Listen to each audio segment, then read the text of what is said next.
भाई बंधु बुजुर्गों सबको मैं अपना शीश रख करके प्रणाम करता हूँ। ये सत्संग के आयोजन होते हैं, ये सबसे बड़ी बात मैं ये कहना चाहता हूँ कि अपने लोग जो भारतवर्ष में जन्म लिया है, यहाँ के जानवर भी हैं, पशु पक्षी भी, पौधे भी जो हैं, ये बहुत बड़े भाग्यशाली हैं। क्यों? ये ज्ञान विज्ञान की चर्चा, भगवान की चर्चा, परमात्मा की चर्चा किसी भी देश में नहीं है। बड़े बड़े देशों में दार्शनिक मात खा गए हमारे भारतीय संत और मुनीषियों से, लेकिन उन्होंने ये नहीं जान पाया कि आत्मा क्या है, परमात्मा क्या है। ये आत्मा परमात्मा का विषय कोई जीव जंतु नहीं है, कोई स्थान नहीं है, कोई पेड़ पौधा नहीं है, किसी का कोई संबंध नहीं है। ये सिर्फ आपकी अपनी खोज है। इसलिए मंत्र लगाए जाते हैं। क्यों? कि बिना आत्मा के अनुभव से तुमको शांति नहीं मिलेगी और तुम्हारे जीवन मरण की निवृत्ति भी नहीं हो सकती है। क्यों? वेदांत कहता है ज्ञानाय न विमुक्त है, बिना ज्ञान के मुक्ति नहीं होगी। और होता क्या है, ऐसा लगता है कि अब हमारे सब काम संसार के बन गए, अब हम मुक्त हो गए, मुक्ति से लगते हैं, लेकिन मुक्त नहीं हो। वास्तव में अज्ञान दिशा में हम जी रहे हैं। मानव जीवन का आशय ही ये है कि परमात्मा की प्राप्ति करना। हम इसीलिए 84 लाख योनियों में इसीलिए मानव जीवन हमको मिला है। यह तन खल हर विषय न भाई, स्वर्ग अल्प अंत दुखदाई। अंत में दुखी दुख है, इसमें सुख नहीं है। तो इसलिए भगवान की भक्ति और संतों का साथ सेवा करनी चाहिए। नव युवक जितने भी लोग हैं उनसे ये कहना चाहता हूँ कि नशा बंद करो। बीड़ी तंबाकू पान गुटखा करते हो, 100-50 रुपए का खर्च करते हो, ये सब छोड़ दो। भक्ति मार्ग में अपना जीवन अगर मनुष्य हो तो, और मनुष्य नहीं तो कोई बात नहीं। तो ये जीवन मानव का इसीलिए मिला है और बहुत कीमती मिला है। जिन्होंने इस मानव जीवन के ज्ञान रूपी गंगा में अंतस में जाकर के अंदर जाकर डुबकी लगाई है, उनको ये पता है। बाकी बहिरंग तो ये सब क्षेत्र है ही, सुख दुख का, माया का, हान का, लाभ का, मान का, अपमान का, मेरे के तेरे का, गोरा पीरे का, धनी होने का, गरीब होने का, ये तो सब मामला बाहर का है, मिथ्या है। ब्रह्म सत्यम जगत मिथ्या, परमात्मा ही सत्य है और जो जगत दृष्टिगोचर होता है वो है नहीं, रस्सी में सर्प है। जैसे हमें अंधेरी रात में कुछ प्रकाश होने पर रस्सी में सर्प की अनुभूति होती है, ऐसा लगता है कि सर्प पड़ा है, लेकिन जब प्रकाश करके देखते हैं तो सर्प नहीं रस्सी है। ठीक उसी प्रकार ये जगत है। कहने का आशय ये है कि सबसे पहले अपने आचरण को संभालें, हम लोग नशा मुक्त हों, है ना, एक दूसरे की बुराई से बचें। हम अपने मन की पढ़ाई को पढ़ो कि तुम्हारा मन शास्त्र के विरुद्ध जाता है, क्या अनुकूल जाता है, क्या प्रतिकूल जाता है। यदि सुबह से शाम तक हम इसकी रखवाली करें तो हमको ये पता चल जाएगा कि हमारा मन अशुद्ध स्थिति में गया, इसके विचार अशुद्ध है। आप विचारों के दृष्टा बनो साक्षी, और आप साक्षी दृष्टा हैं, आप कर्ता भोक्ता नहीं है। कर्म प्रकृति के द्वारा होते हैं, आप नहीं करते हो, लेकिन समझ में ये आता है कि कर्म मैं कर रहा हूँ, ये भागवत मुझसे हो रहा है, ये प्रवचन हमसे हो रहा है, हमारे गांव में हो रहा है। प्रकृति क्रियमाणानि गुणै कर्माणि सर्वसा अहंकार विमूढ़ आत्मा कर्ता मित मन्यते। ये कर्ता के बनने के कारण हमको ऐसा लगता है। ये मनुष्य जीवन की बहुत गहराई है। 84 लाख योनि में आपका जीवन श्रेष्ठ है। ये क्यों है? इसीलिए आत्मज्ञान और विज्ञान के लिए है। इसलिए ये आपका जीवन अमूल्य है। और भक्ति नहीं, ज्ञान नहीं, सेवा नहीं, सत्संग नहीं, तो काय का जीवन तुम्हारा? जैसे पशुओं का जीवन वैसे ही हमारा जीवन। उनमें भी भोग होता है, उनमें बाल बच्चे होते, वे भी पालन पोषण करते हैं, सब कुछ क्रियाएं उनमें भी होती हैं और हमें भी होती हैं, तो फिर अंतर नहीं रहा। तो मनुष्य का मतलब मानव का ये है कि वास्तव में हम किसके लिए आए हैं। पहला प्रश्न ये होता है कि मैं हूँ कौन? वास्तव में मैं ये देह हूँ कि मन हूँ कि इंद्रियां हूँ कि इनके विषय हूँ कि ये मेरे शरीर के पूरे अंग हैं? ये है कि आप कोई आत्मा है। ये हम सत्संग के द्वारा जानते हैं, सदगुरुओं के माध्यम से हम जानेंगे।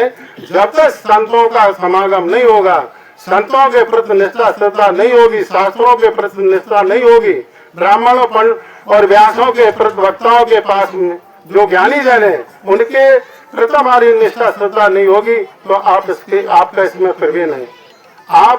आपकी जो भक्ति है वो मन गणंत भक्ति है, गुरुमुखी नहीं है। मन का कार्यक्रम जो है मिथ्या है, मन गणंती जो काम होता है वो सत्य नहीं होता। मन की सत्ता ही नहीं है। जब मन की सत्ता होती है तो कोई सत्ता नहीं है। मन जब अमान सत्संग के द्वारा होता है, सत्पुरुषों के माध्यम से उनकी सेवा करके जब गुरुओं का आशीर्वाद मिलेगा, हम सेवा करेंगे, तो तुमको ये पता चल जाएगा कि मेरा जीवन क्या है।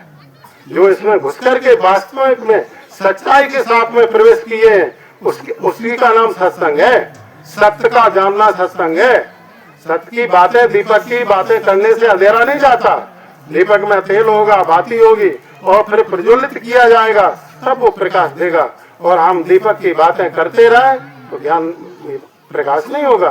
तो इसलिए सत्संग की बातें हम करते हैं, हम पढ़ते हैं, लिखते हैं, वेदों को शास्त्रों को पढ़ते हैं और पढ़ करके सुनाते हैं और सुनते भी हैं, लेकिन जब तक अमल में नहीं आएगा, गुरुओं के सानिध्य में हम नहीं रहेंगे, तो ये कोई साधारण चीज नहीं है। ज्ञान भक्ति कोई ऐसी साधारण चीज नहीं है, ये चटनी नहीं है चाट ली जाएगी। अगर लेने देने वाली बात होती तो एक ही भारत का गुरु पूरे भारत को ज्ञानी कर देता, लेकिन समस्या है उसमें। ये तो स्वयं से अमृत विषय है, अध्यात्म विद्या विद्या नाम, ये सच्चाई इसकी है। सत्यता में अब क्या आता कि मन की सत्ता में कोई वासना रहित होना है, वासना की निवृत्ति होना है, और कुछ भी बात नहीं है। अंदर कुछ है नहीं, और ये बाहर का मामला नहीं, अंदर का है, तुम्हारा स्वयं का है। जैसे हमारा बाहर आंखें अंदर से देख लिए बर्ताव करते, इसलिए अंदर भी तो तुम सोचो किसके अंदर कौन बोल रहा है, रहता कौन है। विद्वान कहते, महात्मा कहते कि आत्मा है, आत्मा है, आत्मा ही परमात्मा है। तो वो आत्मा है कहाँ, कैसे? आपके अंदर ही है। उसकी रिसर्च करनी होगी, आपको खोज करनी होगी। तो इस तरह ये जीवन सत्संग का मतलब ये होता है कि हमारी निवृत्ति हो जाए। जगत नाम की कोई वस्तु नहीं है, जगत नाम की वस्तु नहीं है। जैसे चित्त की अवस्था होती है, जीव की अवस्था है जागृत है, स्वप्न सुषुप्ति है, तो तुरी है, तुरी अतीत भी स्थिति है। ये हमारी 5 अवस्था है जीव की। ये जागृत अवस्था है, जब सो जाएंगे स्वप्न होगा तो वो स्वप्नावस्था हो जाएगी, हम स्वप्न में भी रहेंगे।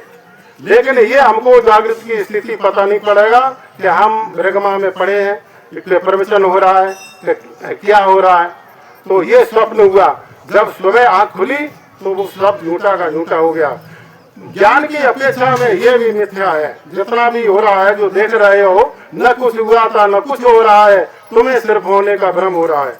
ज्ञान की पराकाष्ठा मंजिल तय करने पर उस जीव को ये आभास हो जाता है कि सारी सत्ता तो मुझ में ही है, सारा जगत मुझ में, मैं सारे जगत में व्याप्त हूँ। ऐसा परमात्मा का स्वरूप है।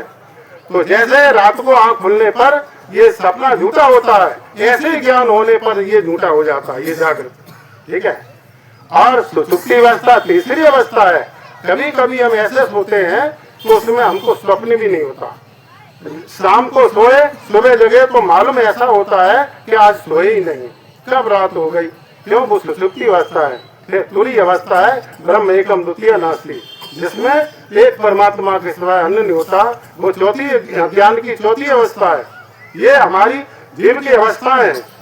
जैसे शरीर की अवस्था है, बालपन है, जवानी है, बुढ़ापा है, जरावस्था है और मृत्यु को प्राप्त हो जाता है, ये शरीर की अवस्था है। इसमें रहने वाला जो जीव है अपने को जीवत्व कहता है तो वो आत्मा, लेकिन हम घरतापन से, अज्ञान बस से हम जीव हैं। ईश्वर अंश जीव अविनाशी, चेतन अमर सहज सुख राशि। वो सहज में सुखी रास है, उसमें न कुछ लगना है न दिखना है, सिर्फ अपनी वासनाओं का खात्मा खत्म करना है। निर्माण मोहा जित संग दोषा, ये बात है उसमें। सिर्फ मन की बात है, मन की सत्ता है नहीं कुछ। वासनाओं और इच्छाओं के हम गुलाम रहते हैं। ये करने, ये कारण 5 विषय हैं। आँख का ये शब्द स्पर्श रूप रसगंध, 5 ज्ञान इंद्रियों के 5 विषय। आँख अच्छा अच्छा देखना चाहती है, बहुत अच्छा सत्संग सुन रहे हैं, मेला देख रहे हैं, है ना। नासिका अच्छा सूंघना चाहती है, जिभ अच्छा अच्छा खाना चाहती है, 5 इंद्रियों के विषय है। ये तुम्हारी आफत है, ये तुम्हारी काल है, सबसे बड़ी आफत यहाँ है तुम्हारी। तो इसके लिए मन कंट्रोल में, जब हम महान पुरुषों के सानिध्य में जाएंगे, सेवा करेंगे, तो वो जरूर ही आपको प्रसाद देंगे। इसमें कोई दो राय नहीं। सच्चे दिल से जाएंगे और सच्चे दिल से हम भगवती करेंगे भक्ति।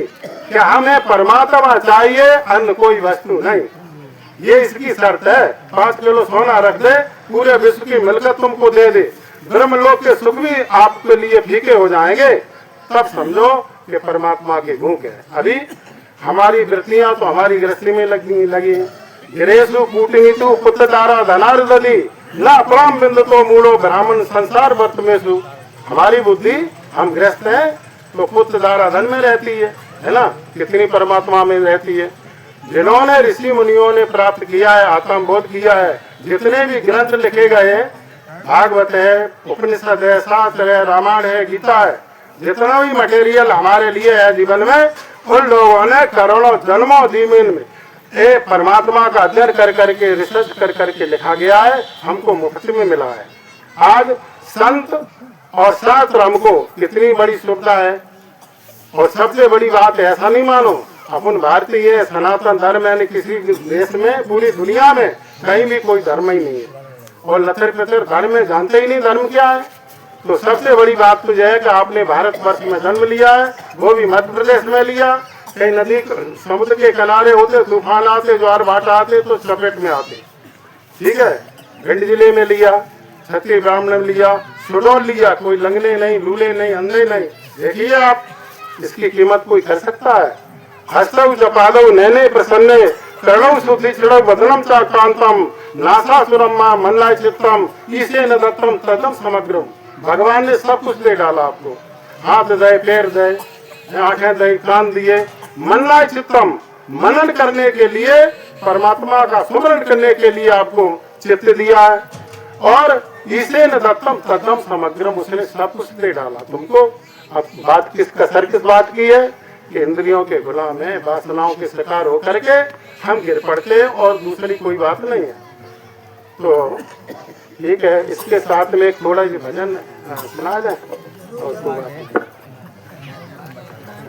आज हम इस पंडाल में साक्षात परमात्मा ब्रह्म का दर्शन कर रहे हैं, इसमें कोई अंतर नहीं, दो राय नहीं।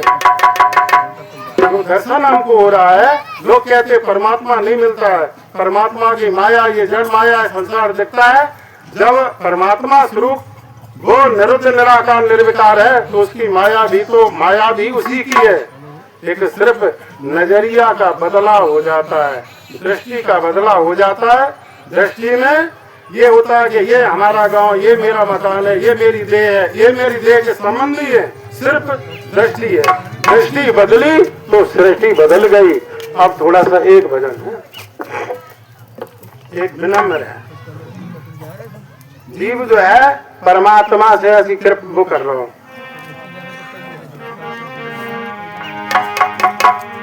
गुरुर् ब्रह्मा गुरुर् विष्णु गुरुर्देव महेश्वरा गुरुर् साक्षात परम ब्रह्म तस्मै श्री गुरवे नमः।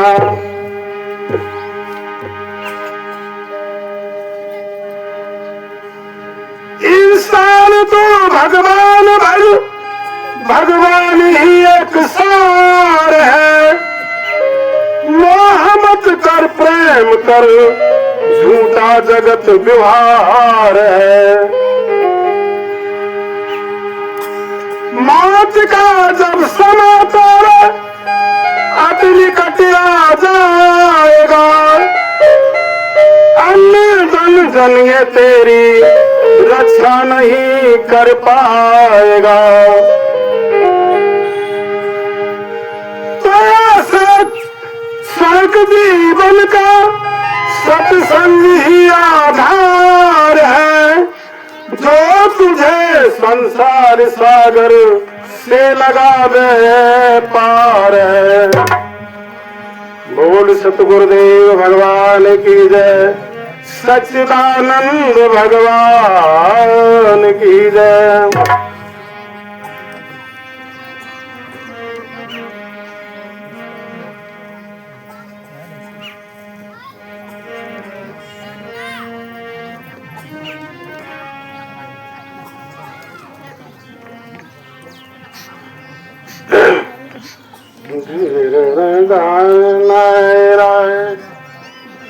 ऐसी कृपा करो भगवान, हरदम रहे तुम्हारा ध्यान। ऐसी कृपा करो भगवान, हरदम रहे तुम्हारा ध्यान।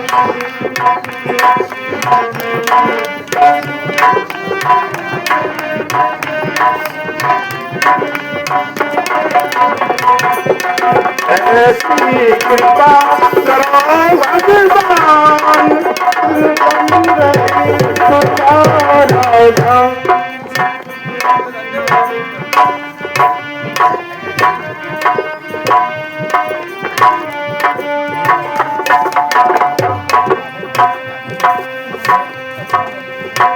ऐसा दे दो दृढ़ विश्वास, आपको समझे अपने पास। ऐसा दे दो दृढ़ विश्वास, आपको समझे अपने पास।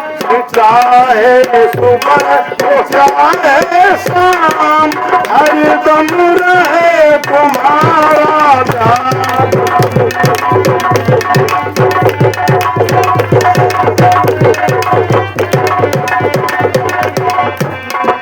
ऐसी कृपा करो भगवान, हरदम रहे तुम्हारा ध्यान।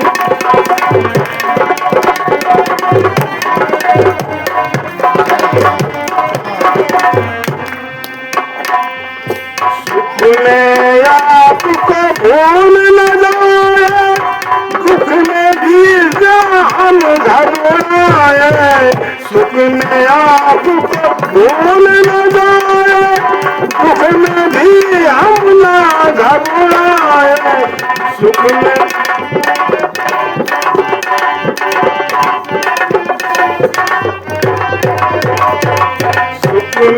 दुख में रहे समान, सुख में दुख में रहे समान। हरदम है तुम्हारा ध्यान। ऐसी कृपा करो भगवान,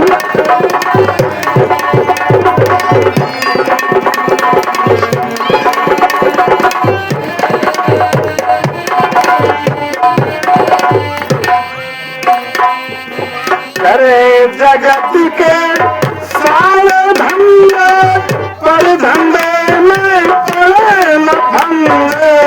करे जगत के सारे धंधे, पर धंधे में पड़े न फंदे। जीवन हो कमल समान, जीवन हो कमल समान। हरदम रहे तुम्हारा ध्यान। ऐसी कृपा करो भगवान, रहे तुम्हारा ध्यान। ऐसी कृपा करो भगवान, हरदम रहे तुम्हारा ध्यान। बोल सतगुरुदेव भगवान की जय। बोल सच्चिदानंद भगवान की जय। भद्रकाली मैया की जय।